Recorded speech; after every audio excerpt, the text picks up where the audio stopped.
प्रधानमंत्री से हरी झंडी तो दिखा रहे हैं, लेकिन अडानी पे लाल झंडी क्यों लगा रहे हैं? आप बताइए, हेमंत बिस्वा जी अब तो मर्दानगी पे सवाल करने लगते हैं। जहां जहां भारतीय जनता पार्टी की सरकार नहीं थी, क्या वहां दंगा शांत कराना था या दंगाई को लड़ाना था या और दंगा कराना था? अमित शाह जी वहां एक भी शब्द नहीं बोले कि बीजेपी देश में दंगा कराने का काम करती है। देश के प्रधानमंत्री ने विकास नहीं किया, ये सिर्फ और सिर्फ विनाश करने का काम किए हैं। एडीआर की रिपोर्ट उठाइए, भारतीय जनता पार्टी के शासनकाल में भ्रष्टाचारी सबसे ज्यादा फर्जी है, सबसे ज्यादा भ्रष्टाचारी बीजेपी के शासनकाल में है। राम मंदिर बनवाने के नाम पे घोटाला, नमामि गंगे के नाम पे घोटाला, ये भारतीय जनता पार्टी घोटालों की सरकार है। दम है कितना दमन में तेरे, देख लिया है देखेंगे, जगह है कितनी जेल में कितनी। प्रधानमंत्री नरेंद्र मोदी लगातार हरी झंडी दिखा रहे हैं, मेट्रो नेटवर्क का विस्तार हो रहा है, लेकिन तमाम लोग ऐसे हैं जो लगातार प्रधानमंत्री नरेंद्र मोदी को और गौतम अडानी को कोसने काम कर रहे हैं। दिक्कत क्या है सर? देखिए, मैं पूछना चाहता हूं देश के प्रधानमंत्री से, हरी झंडी तो दिखा रहे हैं, लेकिन अडानी पे लाल झंडी क्यों लगा रहे हैं?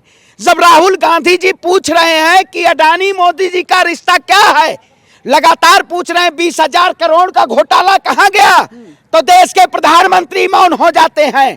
क्या वाकई में इस देश में जब जब चुनाव आ जाता है तब मोदी जी शिलान्यास की तरफ चले जाते हैं? मतलब तभी इनको उद्घाटन याद आता है, उससे पहले उद्घाटन नहीं याद आता है। ये भारतीय जनता पार्टी देश की जनता को बरगलाने का काम कर रही है। ये केवल नफरत के नाम पे देश की राजनीति का उद्गम करना चाहती है। लेकिन इस देश का एक ऐसा नेता है जो सच के साथ खड़ा है, उसको दबा नहीं सकते, उसको झुका नहीं सकते। अगर वो सवाल पूछ रहा है तो संसद से सदस्यता रद्द हो जाती है, जुर्माना लग जाता है, जेल की सलाखों के पीछे चले जाते हैं। वाह रे मोदी जी की सरकार, यही है मोदी जी की सरकार। शरद पवार का बयान सामने आया है, किस तरीके से राहुल गांधी खिलाफ बोल रहे हैं। देखिए, मैं कहता हूं भारतीय जनता पार्टी जो लोग है, देखो नेता को राजनीति की जिस तरीके से आज मौजूदा हालत में परिस्थितियां हो गई हैं, बयानों का दौर चल रहा है। बीजेपी के नेता कभी आए दिन नए नए मुद्दों के जरिए देश की जनता को गुमराह करने का काम कर रहे हैं। आप बताइए, हेमंत बिस्वा जी अब तो मर्दानगी पे सवाल करने लगते हैं। नेता की मर्दानगी पे सवाल करना क्या लाजमी है देश के लोकतंत्र में? अब आप मर्दानगी भी पता करेंगे, साध्वी प्रज्ञा का देखिए, साध्वी प्राची का देखिए, तमाम ऐसे। जब कर्नाटक में चुनाव है तब हिंदू मुसलमान का मुद्दा है। रामनवमी में देखा जब बिहार जल रहा था तब अमित शाह जी बयानों पे बयान दे रहे थे। अरे अमित शाह का बयान सुना आपने? अमित शाह ने बोला जो दंगाई है उल्टे टांगे जाएंगे। अरे मैं कहता हूँ भैया, सरकार आपकी थी, पूर्ववर्ती सरकारें थी, अब आप कह रहे हो लोकसभा का चुनाव 40 की 40 सीट दीजिए, हम उनको उल्टा टंगा देंगे। गुंडों को थोड़ी पाला बीजेपी वालों ने। एजेंसियां किसके अधीनस्थ होती हैं? एजेंसियां किसके अधीनस्थ हैं? आप बताइए, क्या वाकई में ये सरकारी एजेंसियों का काम नहीं है कि जांच होना चाहिए? उनको जो लोग उसमें दोषी हैं उनके ऊपर मुकदमा लगना चाहिए, उनको जेल की सलाखों के पीछे डालना। वही बात तो अमित शाह कह रहे हैं, आपके समझ में नहीं आ रही है। मैं कहता हूं अमित शाह जी वो नहीं कह रहे हैं। क्या कह रहे हैं? शाह जी कह रहे हैं कि मुझे सरकार में लाइए तब हम उल्टा टंग देंगे। क्या वाकई में जहां जहां भारतीय जनता पार्टी की सरकार नहीं थी, क्या वहां दंगा शांत कराना था या दंगाई को लड़ाना था या और दंगा कराना था? अमित शाह जी वहां एक भी शब्द नहीं बोले कि बिहार की जनता जो दंगे में त्रस्त है, चाहे हिंदू मुसलमान है, हम उनके साथ खड़े हैं। वो लोग केवल नफरत के नाम पे नफरत की दुकान चलाना चाहते हैं। हमारा एक नेता ऐसा है जो नफरत के बाजार में मोहब्बत की दुकान खोलने चला गया। उस नेता ने अपने पद को त्याग करके और इस सरकार से सवाल करने का काम किया। ऐसा कोई नेता होगा देश में? हाँ, और राजस्थान में सरकार किसकी है? राजस्थान में सरकार तो बताइए, राजस्थान में सरकार है। अरे भैया, राजस्थान में बताइए ना, मैं पूछ रहा हूँ आपसे। किसकी? आपको नहीं पता है? अशोक गहलोत मुख्यमंत्री है ना, वहाँ पर एक महिला के साथ रेप किया जाता, जला दिया जाता है। अरे मैं कहता हूँ, देखिए जो लोग ऐसे आतिमताई, हमारी सरकार उनको जेल की सलाखों के पीछे डालेगी। हम कानून के, बीजेपी भी वही करती है। हम बीजेपी वो नहीं करती है, बीजेपी देश में दंगा कराने का काम करती है।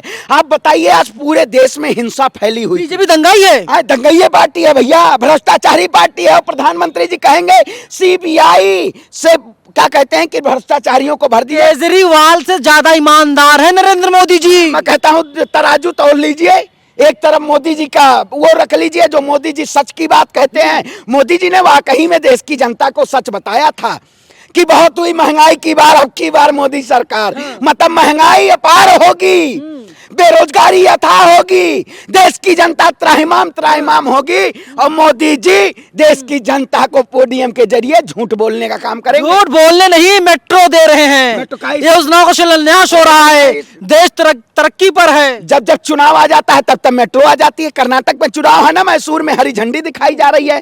क्या चुनाव से पहले कर्नाटक का विकास नहीं होना चाहिए? कर्नाटक में जिस तरीके से किसानों की प्याजें सड़ी, जब हम यात्रा के दौरान चल रहे थे, तमाम किसान परेशान थे, 1 रुपए किलो तक उनकी प्याज कोई मूल्य पे, निर्धारित मूल्य पे नहीं खरीदने वाला था। उस वक्त प्रधानमंत्री जी कहाँ थे? किसान आज परेशान है, महिला परेशान है, बेटी बचाओ बेटी पढ़ाओ का नारा देने वाले, क्या ये लोग इस देश की जनता को गुमराह नहीं कर रहे हैं? कौन सा देश की जनता के साथ विकास करने का काम किया? देश के प्रधानमंत्री ने विकास नहीं किया, ये सिर्फ और सिर्फ विनाश करने का काम किए हैं।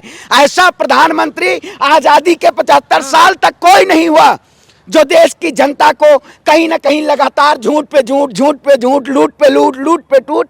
वाह रे मोदी जी, हाय मोदी, हाय मोदी। अमृत काल में मोदी जी को बदनाम कर रहे हैं आप। मोदी जी की वजह से अमृत काल आया हुआ है देश में। आप भी अमृत पी के आए हैं लग रहा है मोदी जी का। अमृत होता क्या है? अमृत पहले कहा जाता था स्वर्ग में, अमृत, अमृत कोई अमृत है? कौन सा अमृत पी के आएंगे? मोदी जी वाला अमृत। ये अमृत काल नहीं चल रहा है, ये विषकाल चल रहा है। तमाम ऐसे काल खंडों को उठाते देख लीजिए। इस देश में सनातन में केवल सतयुग, कलयुग, द्वापर, त्रेता था। मोदी जी के शासन काल में अमृत काल आ गया। ये कौन सा नया कालखंड आ गया भैया? ये कालखंड नहीं है, ये काला खंड बना रहे हैं देश के लोकतंत्र को। पर लोकतंत्र में आज 1 महीने हो गया, आवाज को दबाई जा रही, लोकतंत्र चल नहीं पा रहा है, संसद भवन ठप है, और मोदी जी कर्नाटक चुनाव में व्यस्त हैं, संसद ठप। मोदी जी खंड नहीं, अखंड भारत का निर्माण हो रहा है। अरे भैया अखंड भारत इसे कहते हैं। और किसे कहते देश हैं? की जनता को लड़ाइए। अब भाई तो कहेंगे, अभी थोड़ी देर बाद कह देंगे विश्वगुरु बन रहा है। और क्या? विश्वगुरु बन रहा है। मोदी जी विनाश गुरु हैं। मोदी जी वाकई में ये देश की जनता को केवल गुमराह करने का काम किया है। ऐसा प्रधानमंत्री मैंने नहीं देखा। जिसके शासनकाल में सीएमआई की रिपोर्ट उठाइए तो बेरोजगारी दर सबसे चरम पे है। एडीआर की रिपोर्ट उठाइए, भारतीय जनता पार्टी के शासनकाल में भ्रष्टाचारी सबसे ज्यादा, फर्जी है, सबसे ज्यादा भ्रष्टाचारी बीजेपी के शासनकाल में है। क्या आप इसका जवाब नहीं दे पाएंगे? देश के प्रधानमंत्री से मैं पूछना चाहता हूं कि आपने कहा था सबका विकास होगा, सबका साथ होगा, आपने सबका सत्यानाश कर दिया। जिस तरीके से चाणक्य ने मगध के साम्राज्य को खत्म किया था, उसी तरीके से एक नेता देश का राहुल गांधी भारतीय जनता पार्टी और आरएसएस के साम्राज्य को खत्म करेगा। ये भगवा की सौगंध है, इसे समझ लीजिएगा। हम भगवा रजिस्टर्ड है बीजेपी के पास। देखिए भगवा है, कॉपी कर रहे हैं। आप रजिस्टर करा रहे हो भैया। और क्या? आप तो कहेंगे देशों बीजेपी ने वो किया है। आरएसएस की स्थापना कब हुई पता है? 1925 में हुई। देश आजाद कब हुआ? 75 में। तो उन्हीं लोगों ने मेहनत किया था ना। प्रसाद मुखर्जी आजादी में कितना योगदान दिए थे? गोलवलकर, सावरकर कितना योगदान? जिंदगी खपा दिया। जिंदगी खपा। अच्छा माफी मांगते मांगते नहीं, भारत को बनाने में इन लोगों ने जिंदगी खपा दिया, कुर्बान कर दिया। भारत को इन्होंने बनाया। आज तक एक आईआईटी नहीं बना, एक आईआईएम्स नहीं बना, लेकिन मोदी जी के शासनकाल में भारत का सबसे ज्यादा विकास हो गया। आपको 2014 में ही आजादी लग रही होगी। कंगना रनौत तो ही बता रही है। अरे मैं कहता हूँ, वही कहते हैं अब हीरो इस देश का विकास करेंगे। बड़ा दुर्भाग्य है देश का कि एक जज राजनीति कर रहा है। कौन जज? अरे भैया जज देख नहीं रहे हो? जो राम मंदिर पे फैसला है वो राजनीति कर रहे हैं। जज का काम क्या होता है? फैसला सुनाना, न्यायपालिका पे काम करना। अरे उसके बाद उनकी निजी लाइफ है, कुछ भी करें। आपको दुख दर्द क्यों है? हमें दुख दर्द नहीं है। आप वही कहते हैं ना कि जब बीजेपी की सत्ता है, बीजेपी गंगा में डुबकी लगवा देती है।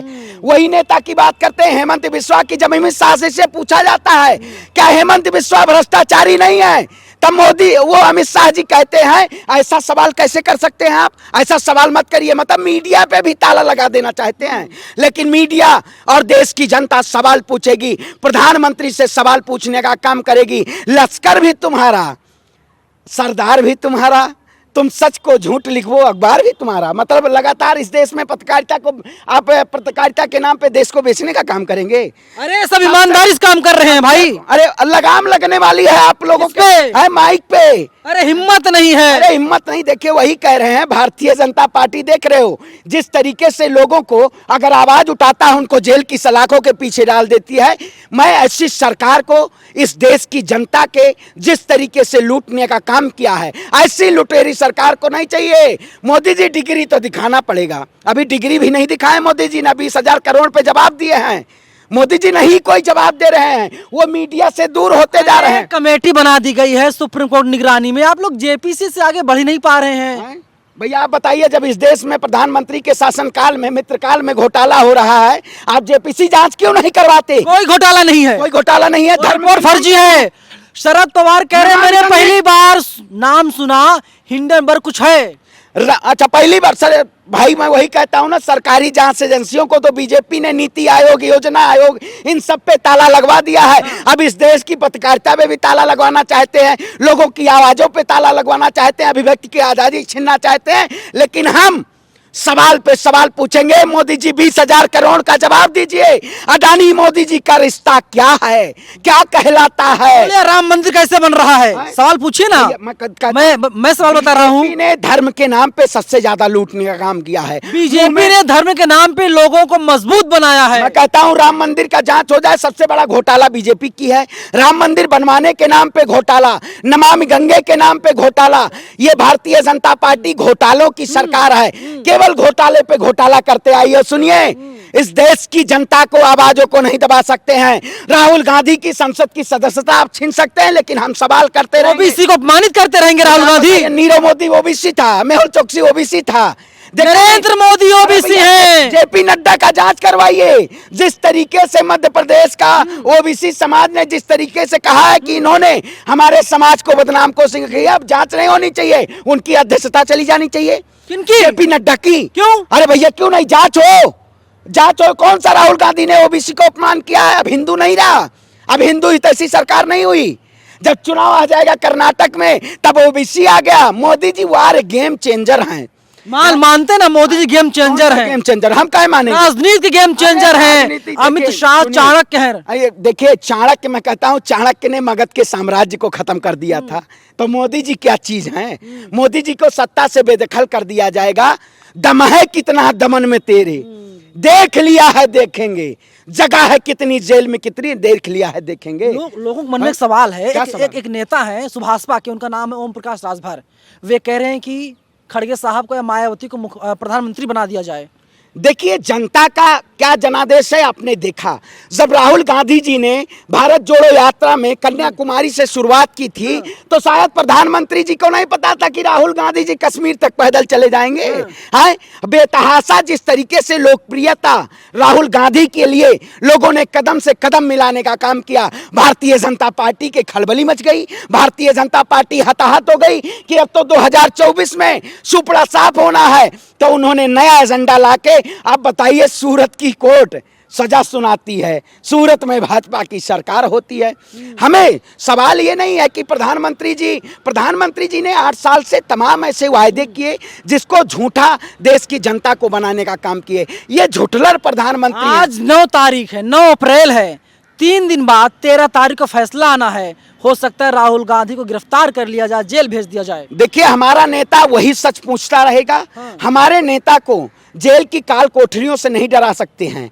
हमारा नेता यार है जेल भेजने के लिए। अरे मैं वही कहता हूँ ना, इस देश में लोगों की आवाज को इस क्रांति लिखो। देखिए कैमरे, बताइए तैयार है राहुल गांधी जेल भेजने के लिए? इस देश में क्रांति लिखोगे अगर राहुल गांधी के लिए देश की जनता खड़ी है। जिस तरीके से भारत जोड़ो यात्रा में अपार समर्थन मिला था, उसी तरीके से राहुल गांधी के साथ देश की जनता आवाज उठाने का काम करेगी। और गांव गांव निकलो घरों मकानों से, जंग लड़ो बेईमानों से, क्योंकि ये बेईमान लोग सत्ता में बैठे हुए हैं, ये पूंजीपति लोग हैं, उद्योगपति लोग हैं, ये हमारे देश के सारी संसाधनों को बेचना चाहते हैं। आप एक बीजेपी पूछ रही राहुल गांधी है कौन?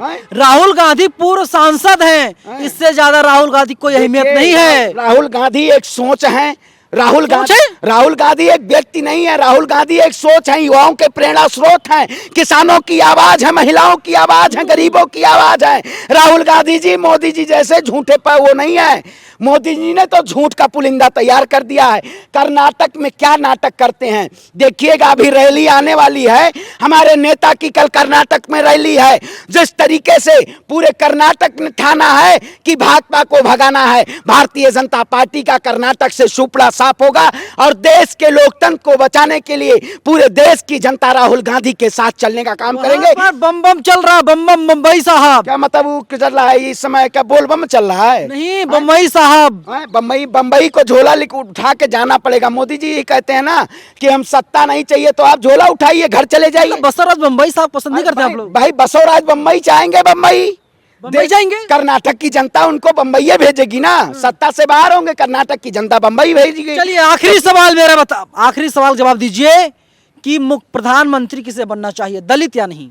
देखिए, मैं जनता क्या तय करेगी ये जनता के ऊपर है। कांग्रेस पार्टी किसी भी समाज का विरोध नहीं की है, चाहे सवर्ण की बात हो, चाहे दलित की बात हो। आज हमारे राष्ट्रीय अध्यक्ष जी भी उसी समाज से आते हैं, तो ऐसा कांग्रेस पार्टी की विचारधारा नहीं है लोगों को लड़ाने की। मायावती पसंद है? विचारधारा, एक मिनट, मायावती पसंद ज्यादा खड़गे साहब? देखिए, मैं वही कहता हूं आपको, ये पार्टी का आला कमान क्या तय करेगा, जनता किसको नाम पे वोट करेगी 2024 का तय हो जाएगा। मैं कहता हूं इस देश में भारतीय जनता पार्टी को सत्ता से बेदखल करने के लिए हमें जाति धर्म मजहब नहीं देखना है, लोगों को एक साथ आके और भारतीय जनता पार्टी को सत्ता से बेदखल करके इस देश के संविधान को बचाना है, इस देश की आवाज को बनाना है और लोगों को जिस तरीके से ठगा गया है वो बचाना है। मोदी जी जेब काट रहे हैं, बताइए, कह रही है सारे चोर एकजुट हो रहे हैं। जेब हमारी भी कटी हुई है, आज पैसा नहीं बता मोदी जी के शासनकाल में, ये जेब कतरे प्रधानमंत्री हैं।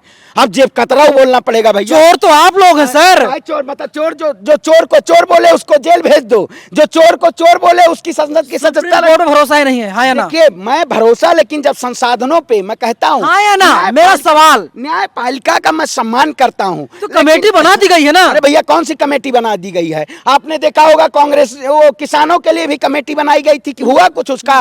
आज तक प्रधानमंत्री ने एमएसपी दी? ये प्रधानमंत्री केवल कमेटी के नाम पे गुमराह करते हैं, लेकिन राहुल गांधी लगातार पूछते आए हैं और प्रधानमंत्री जी को जवाब देना होगा कि अडानी और मोदी जी का रिश्ता क्या है। बिल्कुल, ये सवाल है जो लगातार कांग्रेस उठा रही है और कांग्रेस इसी मुद्दे को लेकर के मुखर है, अपनी आवाज को बुलंद कर रही है। देश की आवाज को बुलंद करने का काम कांग्रेस लगातार कर रही है। इंतजार करना होगा 13 अप्रैल का, जब कोर्ट फैसला सुनाएगी। मान लीजिए पांडे जी, राहुल गांधी जेल हो जाती, क्या करेंगे? देखिए, हमारे नेता निडर हैं और हमारे नेता हमेशा आवाज उठाते रहे हैं, उन्हें किसी से डर नहीं है, वो सच के साथ खड़े हैं। सत्य परेशान हो सकता है लेकिन पराजित नहीं हो सकता है। हमारे नेता लड़ेंगे और जीतेंगे। भारतीय जनता पार्टी जैसी तानाशाही सरकार को इस देश से खात्मा होना तय है। ये हमारे नेता ने जिस तरीके से इस लड़ाई को लड़ी है वो संघर्षशील हैं और निडर हैं। वो ऐसे परिवार से आते हैं जिन्होंने इस देश की आज़ादी में तमाम अपने योगदान दिए। ये भारतीय जनता पार्टी को पता है, तभी बीजेपी बौखलाई हुई है। हम लड़ेंगे और जीतेंगे। लड़ेंगे जीतेंगे, सरवण पांडे का साफ कहना है। फिलहाल पूरी बातचीत पर आप लोगों की क्या राय, आप लोग अपनी राय हमें कमेंट बॉक्स में जरूर बताइएगा। कैमरा पर्सन बॉबी के साथ में नवीन को आनंदन, नेशनल दस्तक, दिल्ली। नेशनल दस्तक की आपसे गुजारिश है कि अगर इसको बचाना चाहते हैं तो नेशनल दस्तक को सब्सक्राइब करने के लिए रेड कलर के सब्सक्राइब बटन को दबाएं, फिर बेल आइकन की घंटी दबाएं। नेशनल दस्तक को बचाने के लिए बहुत जरूरी है कि हर खबर को शेयर करें, लाइक करें, कमेंट जरूर करें।